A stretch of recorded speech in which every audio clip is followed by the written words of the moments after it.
The conference is in lecture mode.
Welcome to today's webinar on an introduction to the Tri-Agency Framework Responsible Conduct of Research.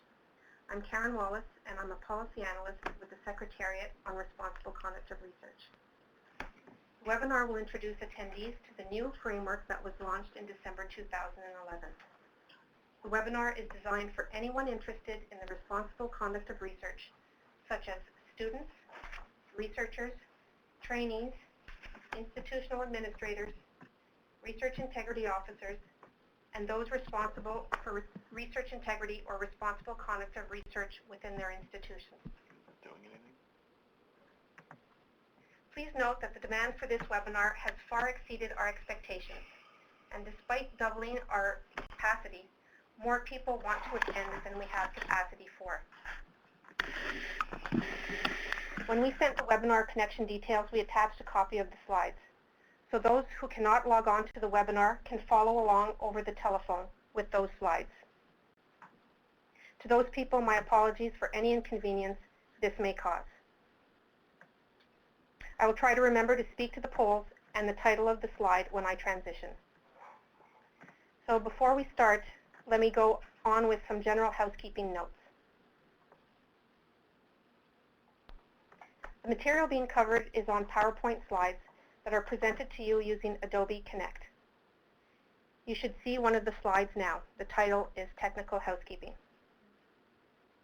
If you're having problems connecting, first contact your local IT team, then test your compatibility with Adobe Connect using the test URL that was sent to you with your confirmation. If those two steps do not work, please contact the Secretariat via email or telephone. The address and telephone number are on our website. We are using an interactive polling feature of Adobe Connect. This means I can open windows with multiple choice questions that you can answer. I will now open up 2 polling questions so that you can see what I am referring to, and so that you can practice using this feature. Now, if you have your screen set to full screen, you will likely not see these 2 polls. If you can't see them, please change your full screen setting using the button on the top right-hand corner of your screen. And for those of you on the phone, the questions being asked on the polls are as follows.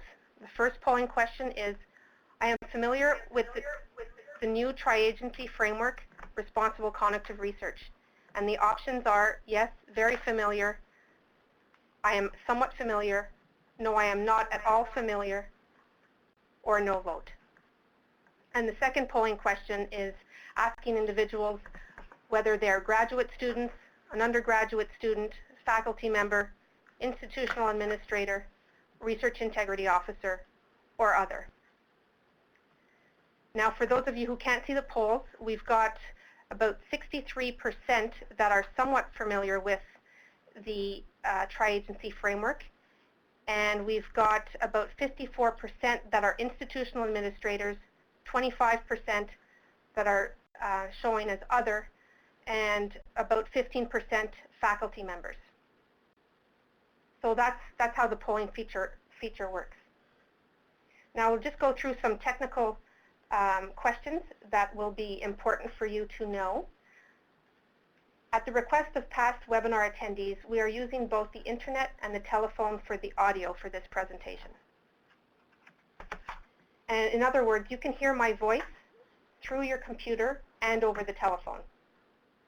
If you are hearing my voice through both, it is probably a little disconcerting because there is a delay between the two. So if this is happening, I recommend you either turn down the volume on your computer or hang up the telephone. If you're on the telephone, we are in what is called lecture mode, where your lines are muted. If you need to speak to someone, please call the Secretariat. You can get that number from the contact page on our website. And please save your questions until the end of the presentation, at which time I will open a window for you to type in your questions, and those questions will be responded to verbally. Now, today's presentation is in English only. I will be presenting the same webinar in French on November 15th at noon. And both versions of the webinar will be recorded and posted on our website in 3 weeks' time. The webinar will be 60 minutes long. The actual presentation will last about 40 minutes, followed by a 20-minute question and answer period. So the next slide, for those of you who are listening to this over the phone, is called Webinar Objectives. So the main objective today is to familiarize you with the Secretariat on Responsible Conduct of Research, the Tri-Agency Governance of Responsible Conduct of Research, and the Tri-Agency Framework, describe the responsibilities of researchers, institutions, and agencies as they relate to agency-funded research, and speak a little about the Panel on Responsible Conduct of Research. And it is important to note that during this webinar, I'll be using some fictitious case studies, and they'll be used to reinforce key concepts of the responsible conduct of research and the framework. And these case studies do not reflect actual case files. Now, before we delve into the content of the webinar, I'd like to briefly describe and define some important terms or acronyms that will appear throughout my presentation. Now, many of you may be wondering, what is the Secretariat on Responsible Conduct of Research? Well, we were formerly called the Secretariat on Research Ethics, and their main responsibility was to provide interpretations and education on the Human Research Ethics Policy, the Tri-Council Policy Statement on Ethical Conduct for Research Involving Humans, and for those of you who are familiar with the acronym, the TCPS2. However, to help support the agencies and implement the framework, the presidents of the three agencies decided in December 2011 to expand the mandate of the Secretariat on Research Ethics to not only include research ethics, but also responsible conduct of research. And in doing so, the Secretariat adopted its new name, the Secretariat on Responsible Conduct of Research, or SRCR.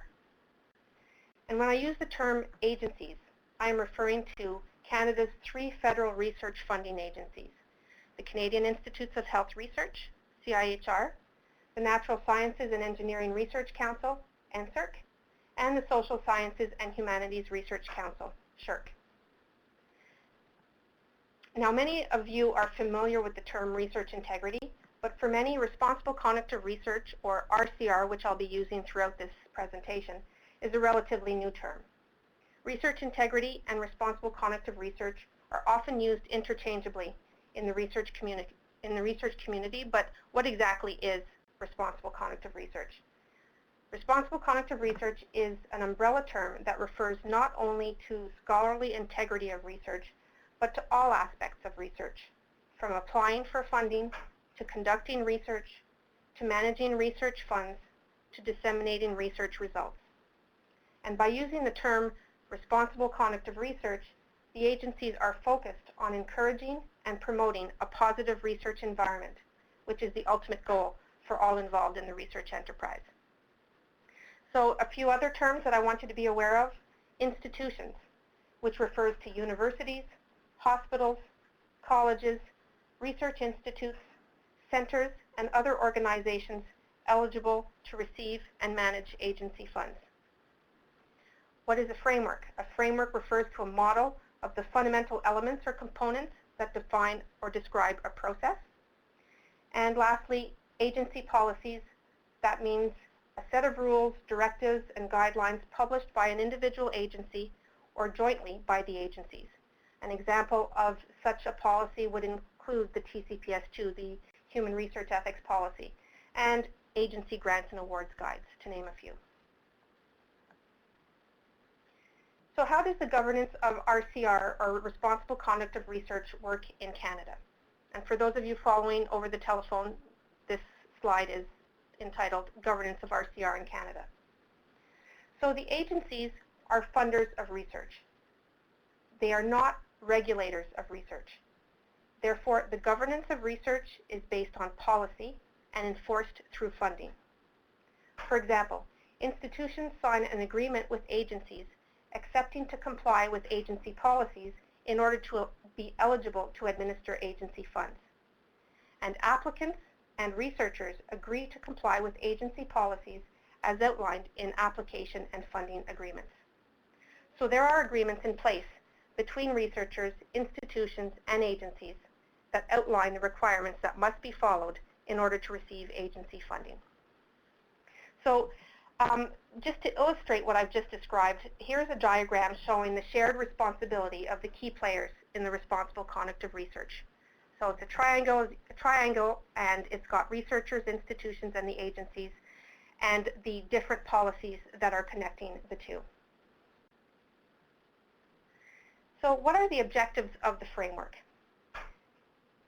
The objectives of the framework are clear. It's to make certain that agency funding decisions are based on accurate and reliable information, to make certain that public funds for research are used responsibly and in accordance with funding agreements, to promote and protect the quality, accuracy, and reliability of research funded by the agencies. Another objective of the framework is to promote fairness in the conduct of research and the process for addressing allegations of policy breaches. Another objective is to harmonize agency processes amongst the three agencies and to promote transparency in the event of a serious breach. So who does the framework apply to?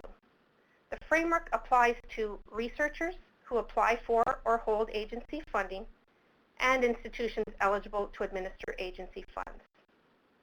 And in accordance with the framework, institutions must adopt and implement an institutional policy that meets the minimum requirements of the framework. And that institutional policy must describe how institutions will address allegations of breach of policy. And in general, institutional policies apply to all research conducted under the auspices or jurisdiction of the institution, regardless of the source of funding. So let's move on to our first case study. And when I open the poll for everyone to vote, if the poll covers the case study that you're seeing on this slide, don't worry, because the case study is also described in the poll itself. Now, please go ahead. I'll give you a minute or so to read the case study and choose the most appropriate answer.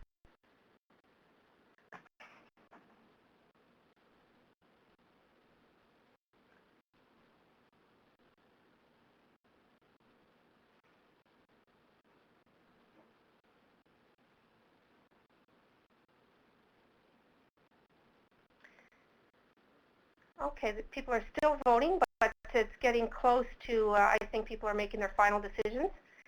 So it looks like the majority, or not the majority, I would say about 38% are saying A is the correct answer, that researchers who hold agencies' funds must comply with the framework, and 47% are saying that it is both A and B, that not only should researchers who hold agency fund comply with the framework, but also any research conducted under the auspices of an agency-eligible institution must comply as well. And the correct answer is D. And let's consider why D is the correct answer. So this particular case study is research funded by SSHRC, which is one of the agencies that is responsible for conducting, or one of the agencies responsible for social science research. Also, the research conducted under the auspices of an agency-eligible institution must comply with the framework, and this case study was clear that it was an agency-eligible institution. And the level of risk of the research is irrelevant in this matter. Now let's try a slightly different case study. I'll give you another minute or so to read it and choose the most appropriate answer. And once again, please don't worry about the fact that the poll is covering the slide. You'll be able to see the case study on the poll.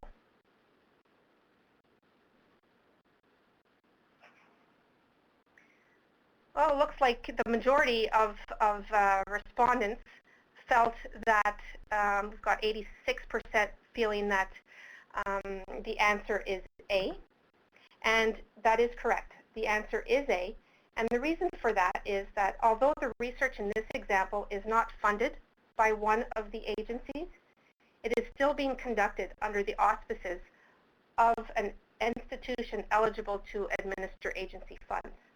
And like we spoke to before, institutions eligible to administer agency funds must have a policy that meets the minimum requirements of the framework. And institutional policies apply to all research conducted under the auspices or jurisdiction of an institution, regardless of the source of funding.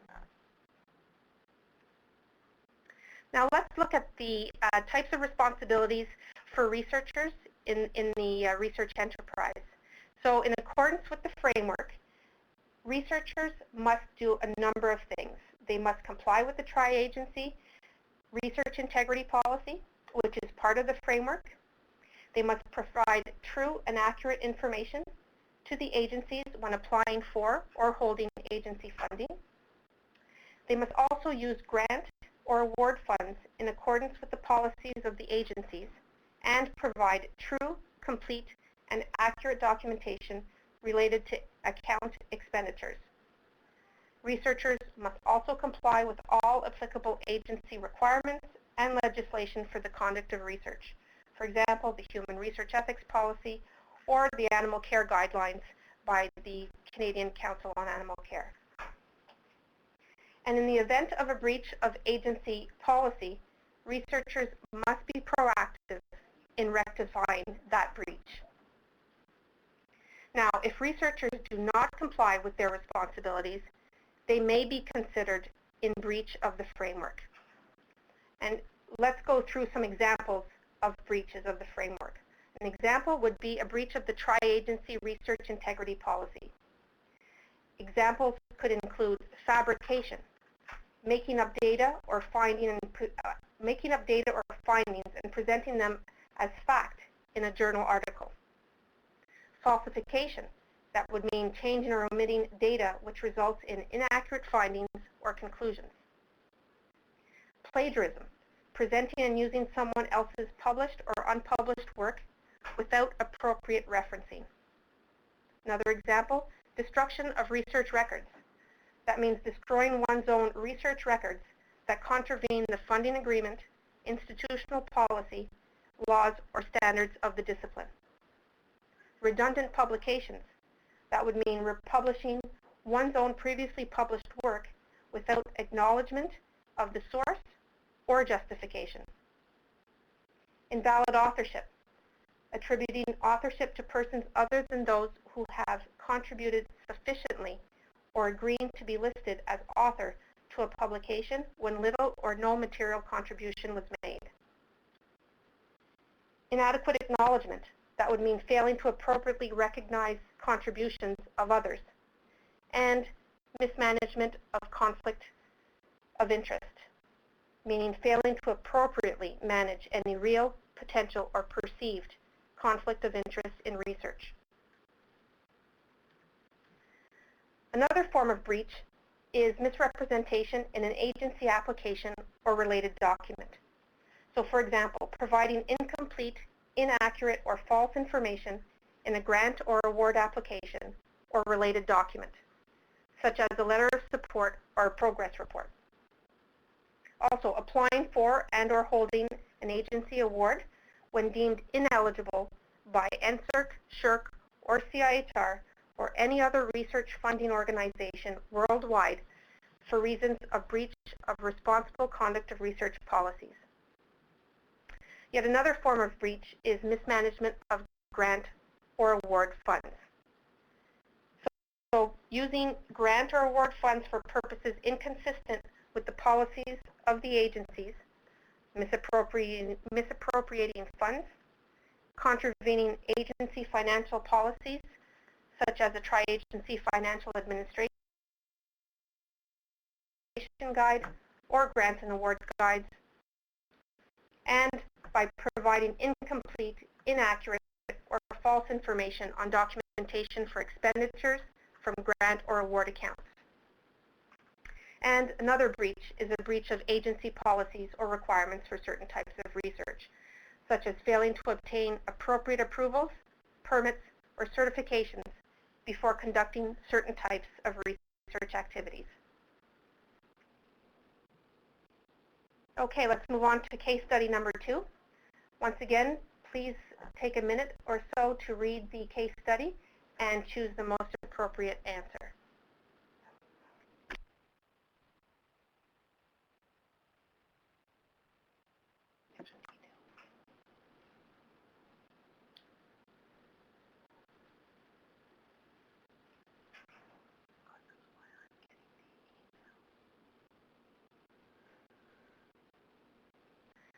Okay, so we'll post the results. It appears that we've got a unanimous response at 98% of the respondents felt D was the most appropriate answer, and that is the correct answer. So bravo to all of you for having selected that answer. And let's consider why D is the most appropriate response. So first of all, the application was submitted to one of the 3 agencies. It was submitted to NSERC. Applicants accept at the time of application to comply with the framework. Applicants must provide true and accurate information in all agency applications or related documents. And the number of articles listed incorrectly as published is irrelevant. Even one is one too many. And an article that has been submitted for publication does not mean that it has been published. Now, we explained what the researcher responsibilities are. Now, what happens if a researcher does not follow the appropriate rules that they are required to follow in terms of the framework? What can happen? So what could happen? We could issue a letter of concern or awareness to the individual. We could declare the researcher ineligible to apply for funding for a defined period of time or indefinitely. We could terminate remaining installments of a grant or award. We could seek refund of all or part of the funds already paid. We could advise the researcher that the agency will not consider him or her to serve on an agency peer review committee in the future. We could request that the researcher correct the research record and provide proof that the research record has been corrected, and any other recourse available by law. So these are the types of recourse that the agency can take in the event of a breach. Now, what happens if the breach is serious? What is a serious breach? And for those of you following on the phone, we're at the serious breaches slide. So the extent to which a breach jeopardizes the safety of the public or brings the conduct of research into disrepute determines whether a breach is serious or not.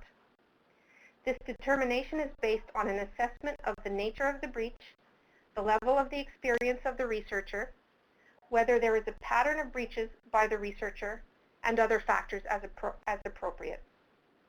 It's important to note that a single breach could be considered serious, just as a number of minor breaches by the same individual could also be considered serious. It all depends on the factors associated with each file, as each file is unique.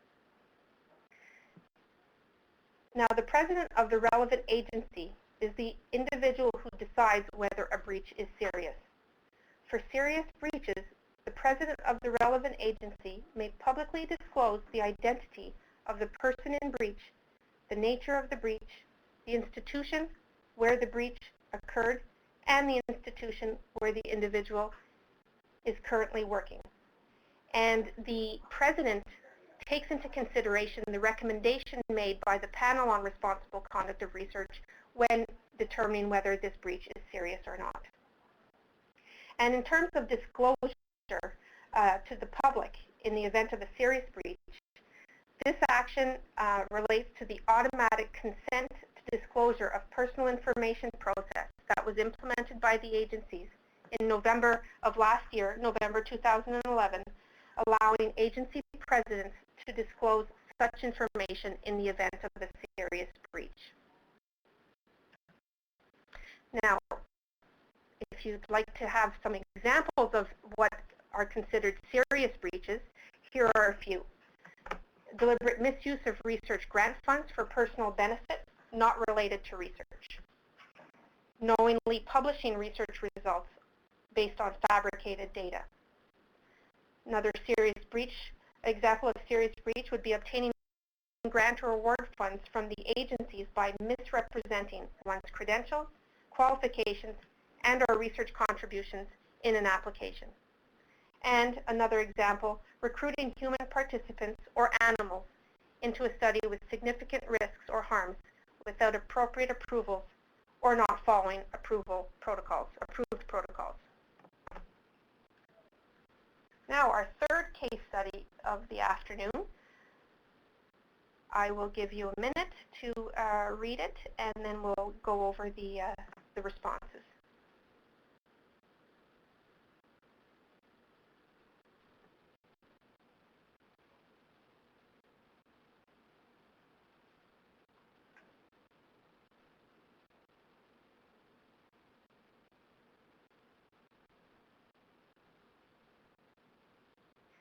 Okay, we'll post the results. The majority, about 88%, felt that B was the correct answer in that, yes, the co-applicant knowingly published research results based on fabricated data. Now, yes, that is a possibility that data fabrication could be considered a serious breach. However, each case is unique, and it all depends on the facts of the matter and the impact that the fabrication had on the results of the study. So the fact that it's data fabrication, it's a possibility, but there's not enough details in this case study to be able to come to that conclusion. And as we discussed earlier, following the panel on responsible conduct of research's recommendation, agency presidents assess the matter and decide whether a breach is serious. So the correct answer was D, that only the president of the relevant agency can make a determination whether a breach is serious or not, based following a recommendation by the panel. Okay, so we went through researcher responsibilities. Now let's take a look at what the responsibilities of institutions are. So institutions must address allegations of policy breaches that meet the minimum requirements of the framework, regardless of the source of funding. Institutions also have to make sure that researchers who apply for or hold agency funds follow the framework. And institutions are required to report on findings of their inquiries or investigations to the agencies within set timelines when agency funds are involved. So what's the process institutions follow when reviewing allegations?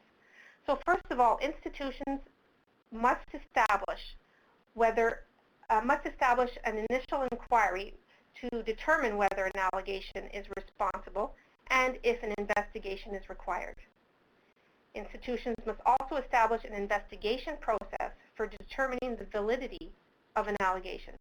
And this process must provide the individual making the allegation and the target of the allegation with an opportunity to be heard as part of the investigation. Institutions also have to have investigation committees that have appropriate expertise and include at least one external member with no current affiliation with the institution. And the reason for this is that it provides added objectivity to the process. Institutions must have reasonable timelines built into their policy to complete an inquiry or investigation, to report their findings, make a decision on action, and communicate with the parties involved. And these timelines must be within the reporting timeline set out in the framework. Now, you must be asking, what are the reporting requirements of the timelines that institutions must follow when reporting to the Secretariat? Well, institutions must immediately report any allegation that involves agency funding that relates to significant financial, health, and safety or other risks. And institutions must report within specific timelines when agency funds are involved. So institutions have 2 months from the date of receipt of an allegation to conduct an inquiry and report back to the Secretariat. And when an inquiry leads to an investigation, institutions have an additional 5 months to report their findings to the Secretariat. And if requested, the Secretariat may grant extensions to these timelines if appropriate justification is provided by the institutions. Now, that's when institutions have to report. Institutions do not have to report to the agencies if agencies' funds are not involved. However, if the Secretariat was aware of the allegation from the onset, institutions are required to inform the Secretariat that a review of the matter was conducted so that the Secretariat can close the file. Now, institutions have responsibilities. If they do not follow their responsibilities, they can also be considered in breach of agency policies. There can be a variety of different types of breaches. If the problem is an isolated one, the agency will provide guidance to the institution so that it doesn't recur again. When the problem is systemic, there's a pattern, the agency may require the institution to implement corrective measures. Mediation may be required to arrive at a resolution. If no satisfactory resolution can be reached, the agency may suspend funding to the institution until corrective measures are in place. And as a last resort, where the breach cannot be remedied, the agency president may decide to declare all or part of the institution ineligible to continue receiving funding in the future. So let's take a look at our final case study number 4 for those of you following over the telephone. I'll give you another minute to read it, and we'll discuss the answers.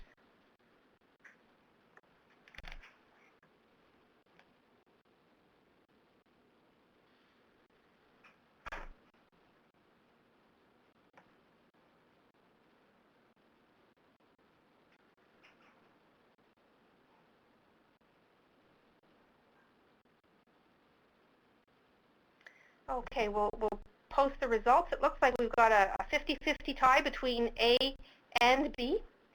The actual answer is A. The reason being is that this case study does not involve significant financial, health, or safety risks that require it to be reported immediately to the Secretariat.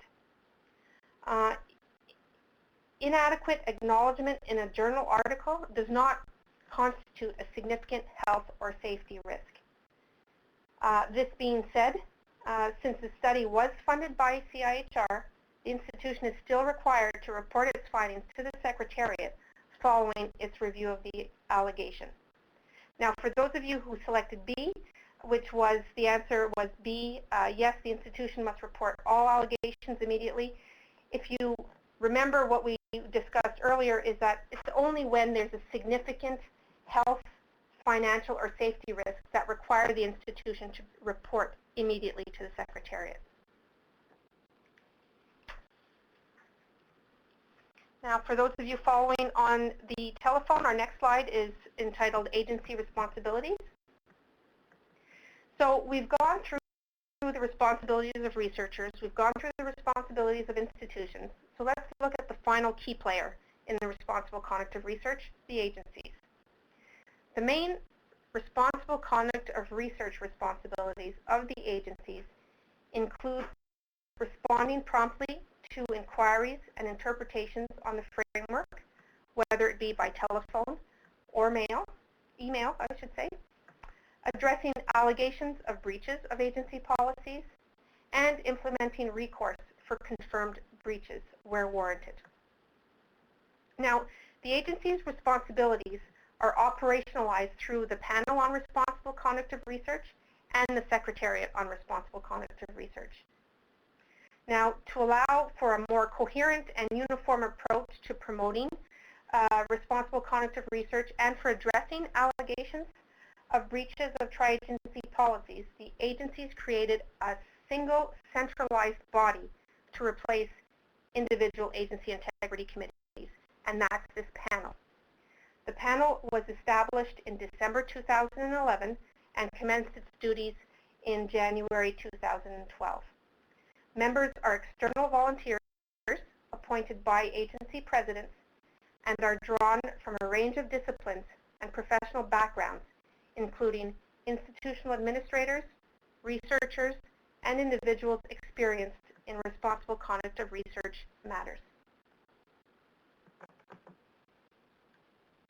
Now, the main responsibilities of the panel include reviewing institutional inquiry or investigation reports. And for your information, when the panel reviews these inquiry or investigation reports, the reports are redacted to remove personal information. So that means the panel members are unaware of the names of individuals or institutions involved in the matter. The panel is also responsible for recommending recourse to agency presidents for final decision. They're also responsible for promoting RCR through education and for providing advice to the agencies on RCR matters. Now that you know what the Secretariat is, as I described in one of my first slides, their main RCR, or Responsible Conduct of Research responsibilities, include supporting the panel on responsible conduct of research, providing interpretations on the framework, offering education on RCR, also following up with institutions to make sure that investigations are conducted in a timely fashion and in accordance with RCR policies. And they're also responsible for briefing the panel and the agency presidents on RCR files. So what exactly is the tri-agency process for addressing allegations? I've got this slide, it's a flow chart here, and I'll be describing it in a few minutes. But first of all, allegations can come from a number of sources. They can come from researchers, they can come from journal editors, they can come from peer review committee members, they can even come from the general public. And since institutions are responsible for conducting investigations, responsible allegations should be sent directly to the institution where the individual identified as having possibly breached a policy works with an exact copy to the Secretariat. And the Secretariat then follows up with the institution. And I'd like to just quote from the framework what a responsible allegation means.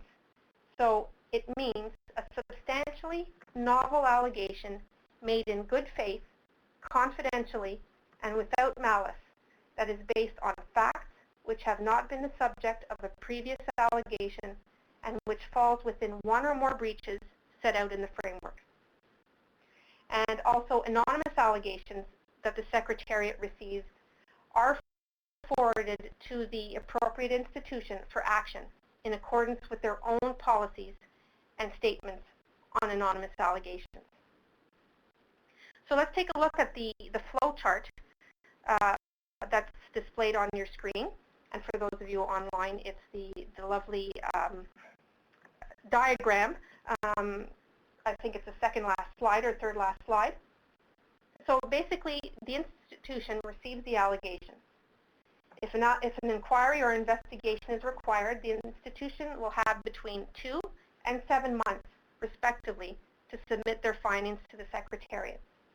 The report is then reviewed by the panel on responsible conduct of research, which then recommends recourse, if warranted, to the relevant agency president who makes the final decision. The agency's final decision is communicated to the respondent and his or her institution. And in the event of a serious breach of agency policy, like we discussed earlier, the matter may be disclosed publicly by the agency president. And this diagram hopefully gives you a better understanding of what happens from receipt to inquiry, investigation, to decision, to disclosure in the event of a serious breach, obviously. So one of the best ways to promote responsible conduct of research is obviously through education, which is what the Secretariat is doing today through this webinar. And modeling on the education activities already developed for research ethics by the Secretariat, additional educational tools related to RCR are being developed, such as an interactive online RCR tutorial, a service to interpret the framework, and additional webinars on key RCR topics. And as part of the Secretariat's commitment to RCR, it will be supporting the upcoming Third World Conference on Research Integrity in Montreal in May of 2013. So before we move on to the question and answer period in a few minutes, I just want to go over a few key takeaway messages from today's webinar. One, governance of research, or governance of responsible conduct of research in Canada is based on policy and enforced through funding. Two, the framework describes policy, process, and responsibilities for researchers, institutions, and agencies. Three key players in RCR. Number three, the focus of the framework is on responsible behavior and promoting a positive research environment. It's not focused on wrongdoing or misconduct. And number four, the framework applies to all research funded by the agencies. So this concludes the lecture part of the webinar. And sometime over the next few days, you'll be invited via email to complete an evaluation survey on this webinar. And I'll encourage you to complete the survey. And for those of you who completed the pre-survey, I thank you very much for that. Your feedback will go a long way in helping the Secretariat evaluate its RCR education program. So now I'll open up the question and answer window. And I am pleased to have Susan Zimmerman, Executive Director of the Secretariat on Responsible Conduct of Research, with me here to help respond to any questions. Now, while we wait for the questions to come in, I just want everyone to note that this webinar is not the forum for raising questions about specific RCR cases. We're happy to answer questions about process or definitions, but if you have questions about a specific allegation and would like to speak to someone about it, please call the Secretariat. So I see that some questions have come in already. First of all, when will the online tutorial be available? And we hope that it will be available in the spring. We're targeting sort of April, an April or May launch, ideally. And you've asked if no agency funds were involved, but the Secretariat was aware of allegations, institutions must still inform the Secretariat that a review of the allegations was conducted. Sorry, it's kind of a long question.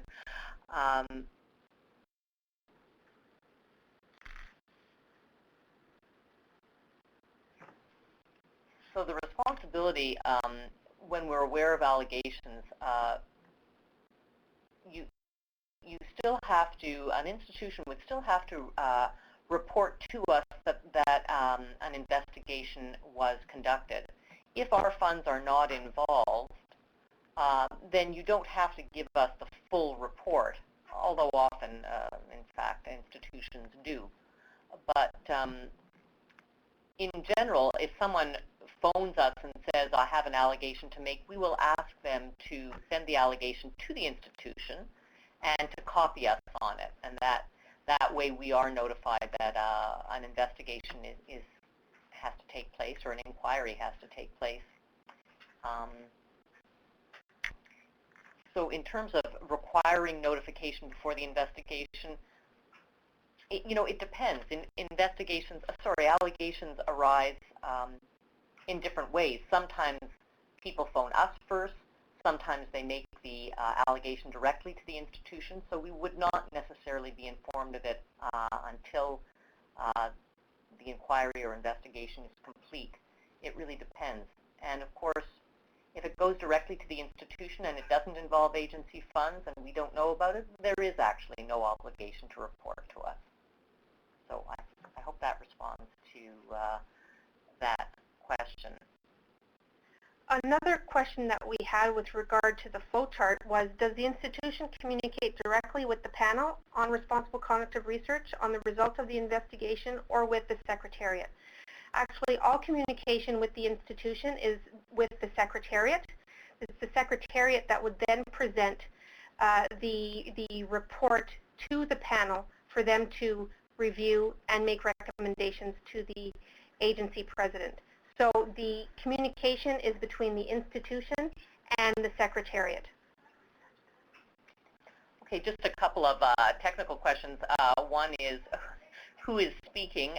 The presenter was my colleague, Karen Wallace, and my name is Susan Zimmerman, and I'm the Executive Director, and we both work at the Secretariat on Responsible Conduct of Research.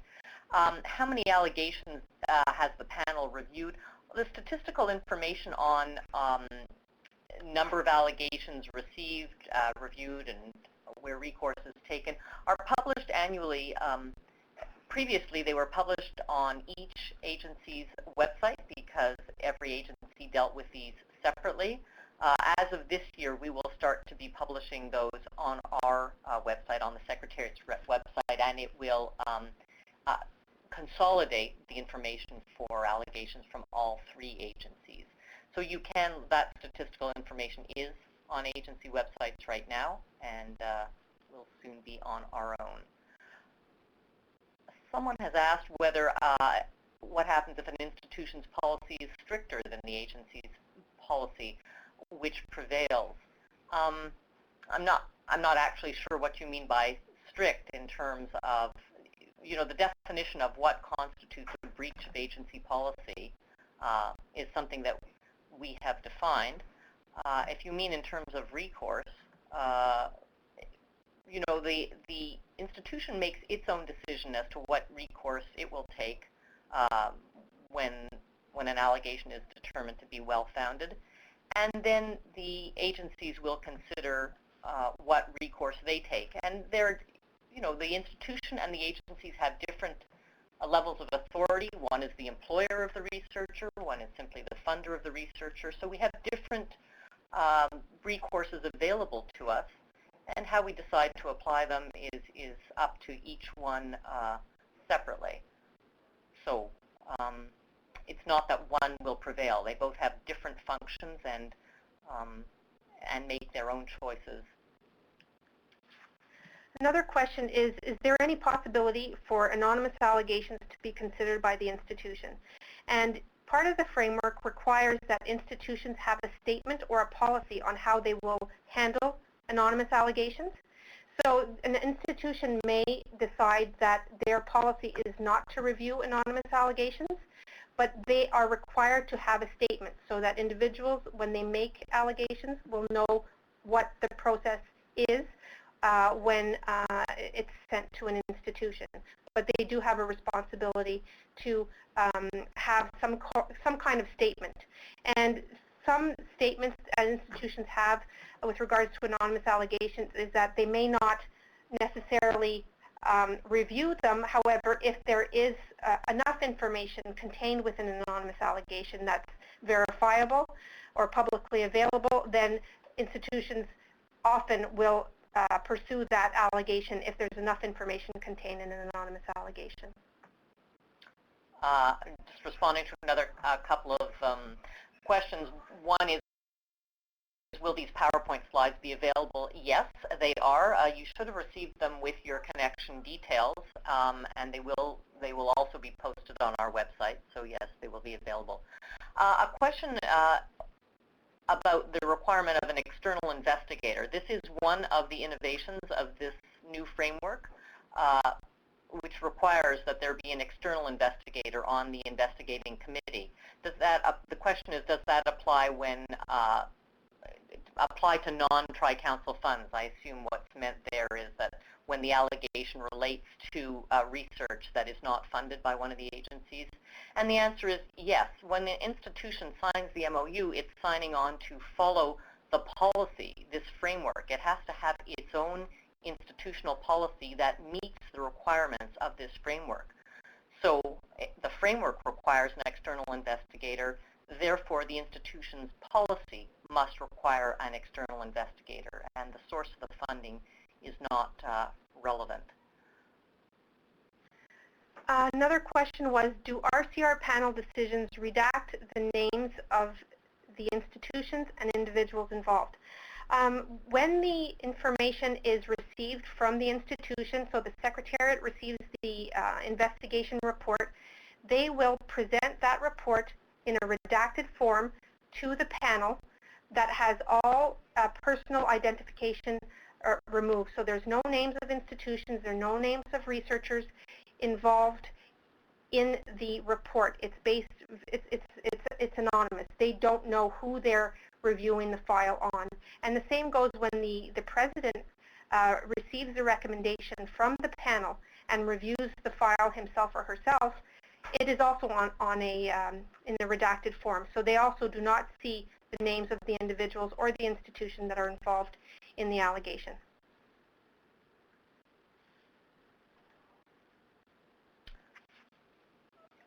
One question is whether the tri-agencies conduct audits to check on compliance or do they rely on reported allegations.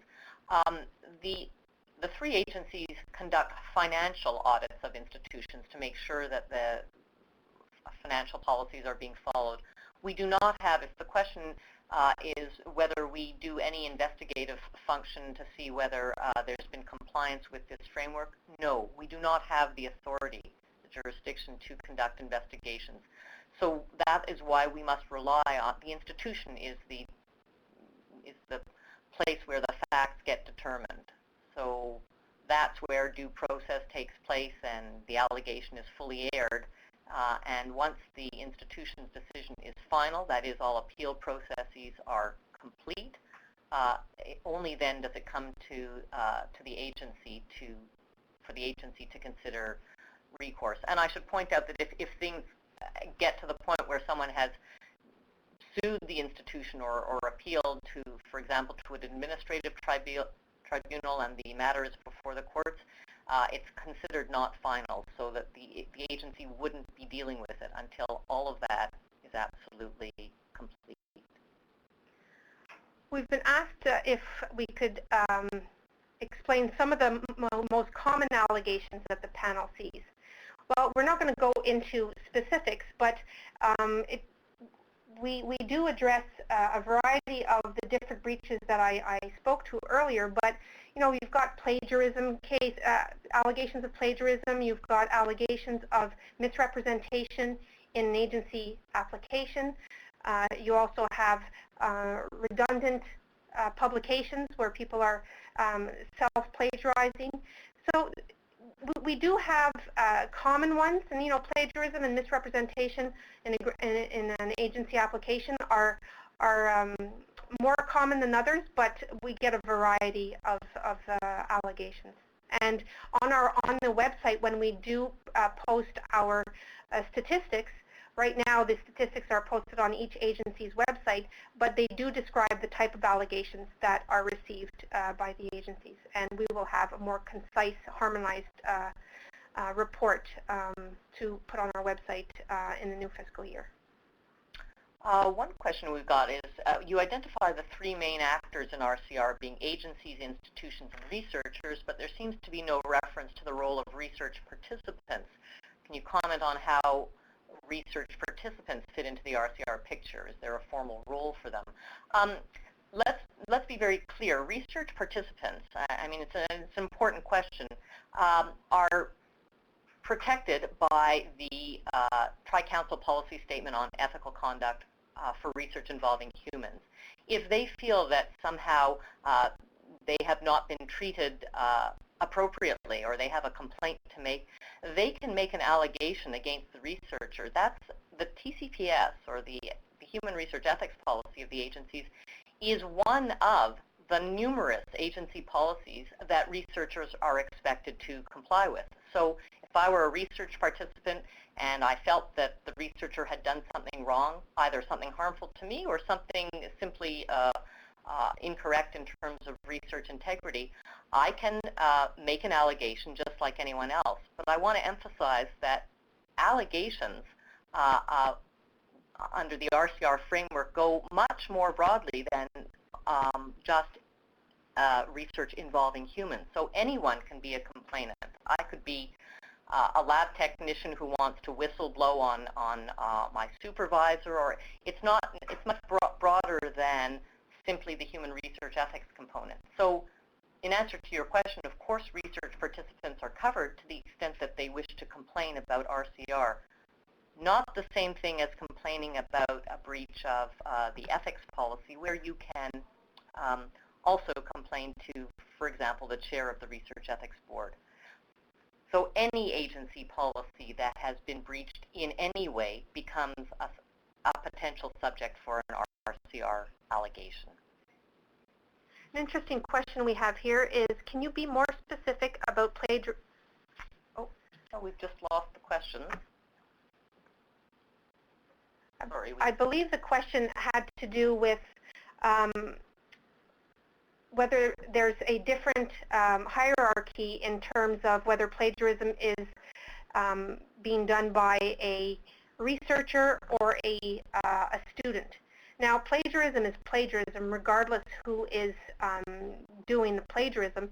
And as we spoke of earlier, anybody at an institution eligible to administer agency funds is responsible for complying with institutional policies, and an institutional policy that is a requirement of all institutions eligible to administer agency funds is a policy on responsible conduct of research, which would explain what is allowed and what is not allowed.